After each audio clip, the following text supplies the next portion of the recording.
tu ne devineras jamais lesquels animés sont les plus vus en 2024 sur Netflix. Alors là, derrière ton écran, tu vas te dire, mais si, j'en suis sûr, je le sais. Eh bien, c'est très simple. On va regarder du coup les 10 animés les plus vus sur Netflix en 2024 et tu vas du coup compter sans tricher, hein. N'oublie pas, tu ne triches pas et tu notes directement dans les commentaires ton top 10. Ainsi, une fois que tu auras fait du coup ce commentaire, tu pourras plus l'enlever et on pourra le comparer ensuite avec ta note. Le temps que tu me dises ça dans les commentaires, je dois te rappeler que tu peux t'abonner et liker la vidéo, ainsi tu rateras rien du tout sur la pop culture, les mangas et les animés, car on en parle tous les jours. Une fois qu'on aura fini ce top 10, mets tes notes dans le commentaire en répondant à ton propre commentaire. Hier, on a vu du top 10 au top 6, donc si tu n'as pas vu la première partie, va la voir. Ensuite de Hunter x Hunter, il y en a, ça va leur faire très bizarre de voir celui-ci.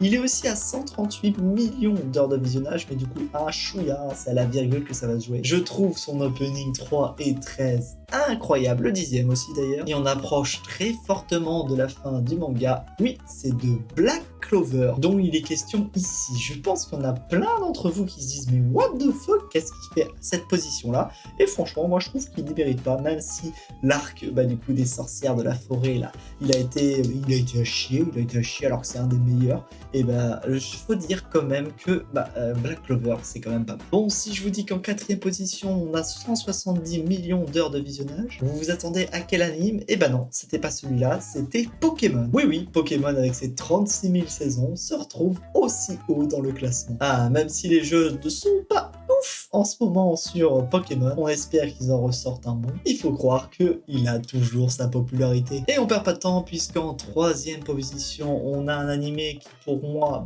en termes d'animation, la saison 1, c'était que l'animation. Je trouvais que l'animation, elle était belle, mais qu'elle était mal découpée, tout ça. Mais après, c'est mon avis. Par contre, les autres saisons, il n'y avait rien à dire. Et oui, c'est bien Demon Slayer avec 208 millions d'heures de visionnage qui se trouve à la 3ème position. Bon, qu'est-ce qu'on peut retrouver en 2ème position? Il n'y a pas de surprise puisque c'est One Piece qui se retrouve à la 2ème position avec ses 316 millions d'heures de visionnage et en même temps avec l'arc d'Onigashima, c'est pas étonnant qu'il se retrouve à cette place. Et le premier avec 14 millions d'heures de visionnage de plus que One Piece, donc avec 330 millions d'heures de visionnage, c'est toujours Naruto qui se trouve au top du top en France. C'est toujours le manga le plus vendu, c'est toujours le plus visionné. Décidément, Naruto, c'est indémodable. Très triste de pas voir Keiju dans ce top. Bon, ok, il est pas dedans parce qu'il est pas sur le catalogue Netflix, mais celui de Crunchyroll. Mais moi, je le voulais dedans. Et bien sûr que sinon, il y serait. Et dans le top 5, t'es sûr. Et pour 2025, tu dirais quel top?